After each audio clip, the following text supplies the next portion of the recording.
Hi, sweetie. Happy Valentine's Day. Oh my, you look exhausted. Has it been busy today? Oh dear. Yeah, on this day I can see why. Couples flooding here for their dates every minute, exchanging chocolates and kisses and hugs. Looks like it finally slowed down though. Must get real annoying after a while. It's part of the job. Yeah, but still. I don't know if I could stomach seeing all that on this day of all days. Especially since I'm unmarried. All the guys at my work are taken. I just got off and I was gonna go home and eat some ice cream. You know, distract myself. But I saw you were working here tonight and I wanted to stop by and see how you were doing. Well, of course, sweetie. You're like the best barista in town. You know exactly what my favorite coffee is, and you always talk to me before I go into work every morning. We talk about work, drama, and my depression, and you always listen to me without a bother. You're just so easy to talk to. Unlike that one girl. She's kind of rude to me. But you, I feel like I can be myself around you. At work, I have to put up this dignified business persona, and it all feels so fake and robotic. No one really talks to me unless it has to do with sales. No one gives me the attention you do. You're just so caring and I'm so grateful to know you. Are you blushing? No, don't hide it. You're as red as a tomato. Oh, you're so cute. I could just eat you up. Oh. Okay, I'm sorry. I can't help it. It just reminds me of when we first met a few months back. It was your first day and you were really nervous. I came up to the bar to order my coffee, and as you were preparing it, you accidentally spilled some coffee grounds on my blouse. You were so embarrassed your face turned just as red as it is now. Definitely made an impression on me. I think about that moment sometimes, and how if you hadn't spilled those coffee grounds on me, we wouldn't have become so close. But enough about me. What about you? How's college treating you? Preparing for midterms already? In February? Wow, you really are a hard worker. Working here and getting through school. I really admire that. But after this busy day, you surely deserve some you time. What are your plans for tonight? Same as me, huh? What, you don't have a hot date tonight? You don't have a girlfriend, really? But you're so handsome. Not to mention kind and charismatic. I'd imagine girls would be lining up to get a taste of you. You're not normally charismatic. Only with me? Well. Aren't you the charmer? Oh, you're blushing again. I guess you've never had a woman flirt with you like this before. Well, those girls don't know what they're missing out on. And that just leaves you all to myself. Say, you close pretty soon. 5 more minutes, right? Now that I think about it, I don't think I've ever seen you close the cafe before. I only see you in the mornings. Why are you closing tonight? The girl that works here usually closes the cafe, but she's on a week-long trip to Paris for Valentine's Day. She was already scheduled to work that week, so you've been covering for her? Wait, so you've been working both the opening and closing shifts all week? Oh my god, darling. No wonder you're so exhausted. And on top of midterms, you haven't had a chance to rest. On top of that, you don't even have a ride home tonight? No. That will certainly not do. I'm driving you home the second you close the cafe. I don't want to hear it. You're not calling an Uber. I'll be driving you home free of charge. No ifs, ands, or buts about it. You probably haven't eaten either, so I'll take you to a fast food place on the way. My treat. That's what I thought. I'll be waiting outside. Take your time. Oh, and one more thing. A $40 tip for all your hard work. See you soon, baby.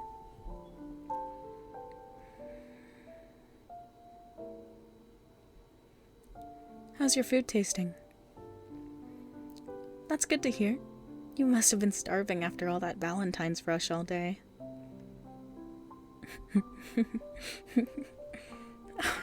Nothing. It's just your cheeks are all puffed up with your food. You look like a little chipmunk. It's so cute. No response? Hey, are you okay? No, you're not. What's wrong, sweetie? You can tell me. The couple behind us. What about them? They look happy. Well, I can see what you mean. They're feeding each other fries and sharing a single soda with a two-tubed straw shaped like a heart. Kinda gimmicky, but whatever. Don't worry about them, sweetie. Just enjoy your food. This day has really gotten you down, huh? Are you really upset you don't have a girlfriend? You can talk to me. I won't judge or ridicule you. I want to know how you're feeling.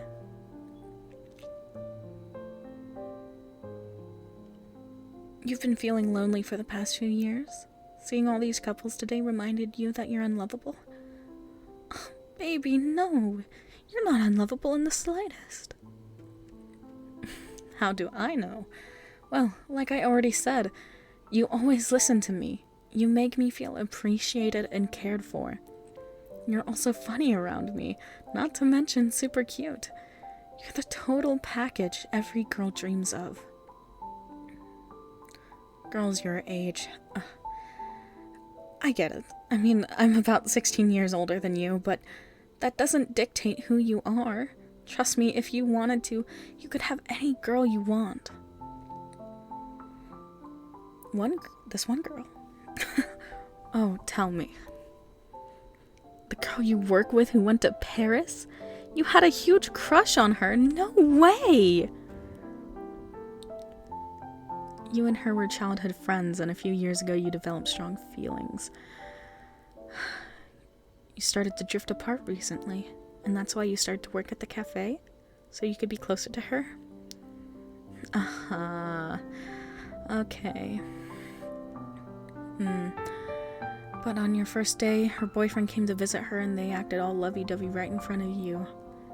Wait, so when you spilled those coffee grounds on me that day, it wasn't just because you were nervous. You were heartbroken? Oh my god, darling, I had no idea.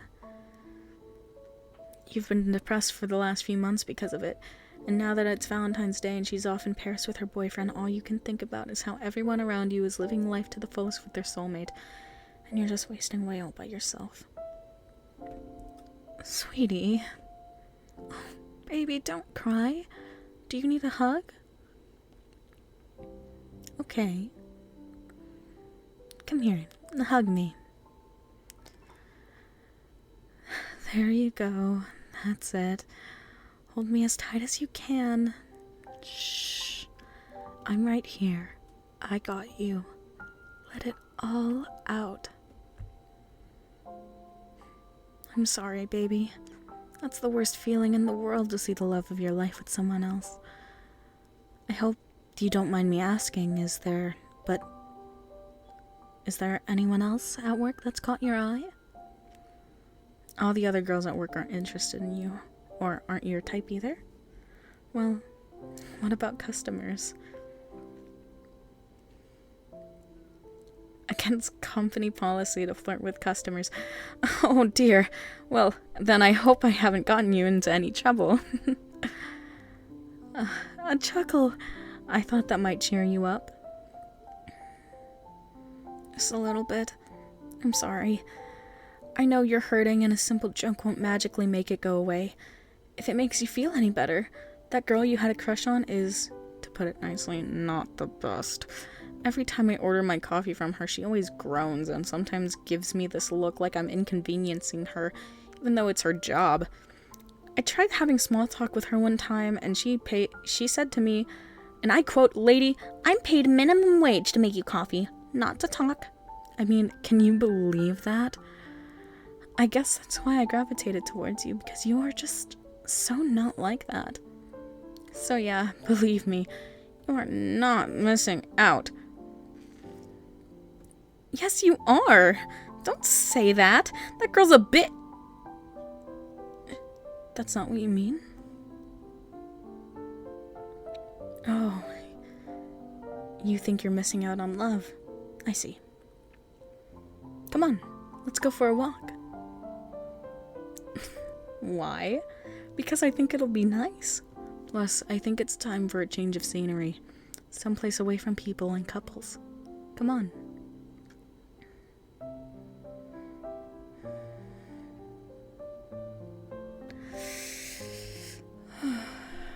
Such a beautiful night, isn't it? Yeah, it is peaceful at the park this time of night. I don't usually walk out here by myself this late, but I feel safer with you by my side.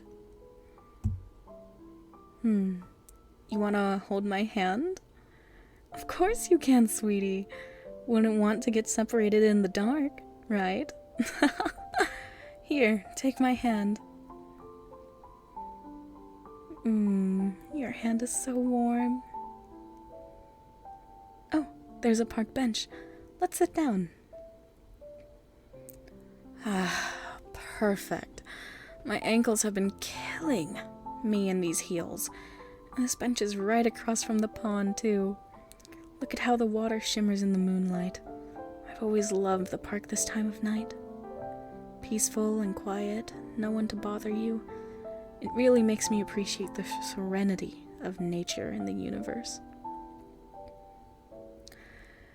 You know, if you want to, you can lay your head on my lap. Of course you can. Here. My thighs are soft and comfortable. There you go. Doesn't that feel nice? Oh, I just realized I can't see your face because my chest is in the way. No, don't get up. You don't have to, at least. You don't have to feel bad. It's not your fault my boobs are big. Just lay there and enjoy it, baby. I'll scratch your head if you want. Yeah? Okay. Is that good? Good. You're really precious, you know. You're so kind and caring. You're perfect just the way you are. You don't need that girl at work, or anyone for that matter, to affirm that fact. I know it's easy to feel lonely and unlovable, and to look to others to fill that void, but some people just don't do that, especially your generation. Whether it's because they're trying to figure shit out, or are mad at the world and take it out on others, people your age don't make connections the way they used to. It's not your fault. It's nobody's fault. It's not because you're unworthy, or disgusting, or unlovable. It's just how things turned out. It sucks, but it is what it is. But you know what? It doesn't have to suck if you let it. Yeah, look at the moon. See how beautiful and celestial it is? How it glows in the night sky amidst the dark void of space, looking down on Earth and its billions of people. But the Earth shines all by itself in the sky, while other planets like Jupiter and Saturn have like dozens of moons, some of which are objectively unique than our moon, and would have specular sights of their parent planets us Earthlings can only dream of. Things would be so much better if we lived on one of those moons, so we would marvel at the rings of Saturn or the colorful stripes of Jupiter, wouldn't it? Yet, here we are, every single one of us, on this oversized rock we call home, with this single average moon to look up to. But it's our moon. It's the one celestial object close enough to observe clearly, and the only place outside of Earth we humans have set foot on. And because of its proximity, we're able to see it on a clear, quiet night. When we feel lonely and unnoticed, and the moon looks down at us, sees us in our saddest and most desperate moments, and says, "I see you, and I'm here for you." In those moments, the moon becomes our most reliable witness, seeing us and our stories with no judgment when no one else will. We can appreciate not just for its beauty, but for its existence. How boring would it be if we didn't have the moon to softly brighten up the night sky? Where would we look when there's nothing and no one else to turn to? I'm sorry. I didn't mean to ramble like that. My point is that there is beauty in being alone, and also that in the presence of the universe, you're never truly alone. The moon is the only moon we have, and it's one that's seen and appreciated by billions of people on the planet it orbits. It's the one object that everyone, no matter where you live, what language you speak, or what you look like, has seen and can collectively agree that is the most beautiful thing the Earth has. And that way, you're joining millions of other lonely individuals at night, looking at an object that is the serene embodiment of beauty in isolation. So even if you think you're alone, and no one likes you, there are countless others that feel just as you do, and the moon will always be there to comfort you, and spiritually connect you with those people. And even though the moon is alone in the sky itself, it's still beautiful and adored by billions. Thank you, sweetie. I'm not a poet by any means, but I tend to overthink when I'm by myself, and this is something I found somewhat comforting when looking at the moon a year ago. Of course, it's easier said than done. It's hard to love yourself when you constantly see these clingy couples and envy their blissful happiness, or pass by beautiful strangers and imagine a whole life with them in that moment, only to snap back and realize you'll never see them again. That's just how our brains evolved to function. As social creatures, we strive for deep connections and have built our societies on relationship statuses, so the ones that don't have those connections have nowhere to go and no one to tell them that it's okay to be single. And I think that's so fucking unfair. And I'm sorry you got caught in the middle of it. So let me tell you right now that I'm here for you. I will always be your shoulder to cry on, your best friend to talk to, and your biggest cheerleader. And on the off chance that I'm not here, whatever happens to me, whether I move, we split ways, or, God forbid, I die, remember that I will always, always, always be in your heart. And that no matter what anyone says, no matter how many annoyingly happy couples you see every day, you are amazing the way you are. And never forget that you made yourself amazing. No one else. You are the moon that outshines the stars. But for now, I'm here with you, and I'll always be around when you need me. You're so welcome, sweetie. I didn't mean to overwhelm you with all that. I just adore you so much, and I talk a lot when I get really happy. I hope I made you feel better tonight. I did? Oh, thank you, sweetheart. Come up, give me a hug. You feel really good. I could hold you all night, baby. You like how I rock you in my arms? Good. Hey, let's exchange numbers. Yeah, I mean, I want to keep in touch, and honestly, I don't want tonight to be just a one-time thing. I want to hang out more and be with you more. Is that a weird thing to say? Not at all. You want to see me more too? Great. I'll give you my phone and you put your number in. Lend me yours too and I'll do the same. Alright. 1 sec. Done. You too? Okay, here's your phone back. Send me a text to see if it works. I got it. You texted me hi. baby heart emoji. Oh, this is perfect. You really made my night, sweetie. Of course you did. This is so much better than eating ice cream and watching a shitty sitcom. I know we didn't do much, but I kind of like it that way. It was intimate, and that made it more special to me. Was it special to you? Oh, I'm glad. As much as I want to sit here cuddling you all night, it's getting late and I promised to drive you home. How about it? Yeah? Come again? Come on, let's go. Here, hold my hand again. Actually, do you mind if I hold your arm? Thank you, sweetie. You're such a gentleman. This is your apartment building? Yeah? Okay. Well, this is it. I'll text you in the morning, okay? Happy Valentine's Day again. Enjoy the rest of your night. You deserve it. Yeah, sure, you can have my hand one more time. You kissed my hand! That was a thank you for the greatest Valentine's Day of your life? Oh, sweet pea, you got my heart fluttering. Now I'm the one who's blushing. Go on now, before I lose myself. Goodbye. I can't wait to see you again.